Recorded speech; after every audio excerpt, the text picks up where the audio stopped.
Semuanya, perkenalkan saya Goevan. Saya Patricia Loisa. Saya Marva Rizky Enggono. Di sini kami akan menjelaskan tentang hukum Proust. Yang pertama ada bunyi hukum Proust.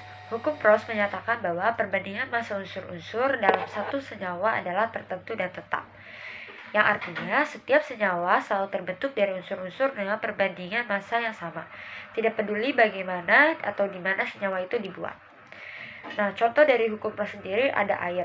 Mari kita lihat reaksi pembentukan air dari hidrogen atau H2 dan oksigen atau O2. Dari eksperimen ditemukan bahwa perbandingan massa hidrogen dan oksigen dalam air selalu 1:8. Misalnya, jika 1 gram hidrogen bereaksi dengan 8 gram oksigen, maka terbentuklah 9 gram air. Tetapi jika 2 gram hidrogen tersedia tetapi hanya 8 gram oksigen yang tersedia, maka hanya 1 gram hidrogen yang bereaksi. 1 gramnya lagi tidak bereaksi. Hal ini menunjukkan bahwa air selalu terbentuk dengan perbandingan massa hidrogen terhadap oksigen yang tetap, yaitu 1:8. Namun, hukum ini tidak berlaku dalam beberapa kasus seperti yang pertama, senyawa non-stoikiometri, yaitu senyawa yang memiliki perbandingan massa unsur yang tidak tetap.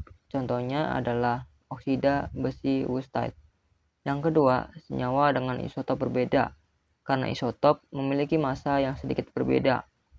Yang ketiga, polimer, seperti plastik dan protein, karena strukturnya bisa bervariasi.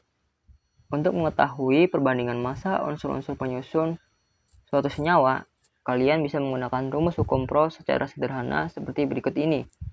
Misalnya, senyawa yang terbentuk memiliki rumus kimia AXBY, maka rumusnya adalah A banding B sama dengan X kali AR A banding Y kali AR B. Berdasarkan rumus tersebut, berarti perbandingan massa unsur-unsur penyusun suatu senyawa sesuai dengan perbandingan jumlah massa atom relatifnya, atau AR. Selain itu, rumus hukum Proust juga dapat dijabarkan menjadi rumus praktis yang dapat digunakan untuk menghitung massa unsur dalam senyawa, yaitu massa unsur dalam senyawa sama dengan jumlah massa atom relatif unsur dibagi massa molekul relatif senyawa dikali massa senyawa. Untuk mencari persentase unsur dalam senyawa sama dengan jumlah massa atom relatif unsur dibagi massa molekul relatif senyawa dikali 100%. Penerapan dalam kehidupan sehari-hari. Gula pasir C6H12 06. Komposisi gula pasir selalu tetap, yaitu 6 atom karbon, 12 atom hidrogen, dan 6 atom oksigen.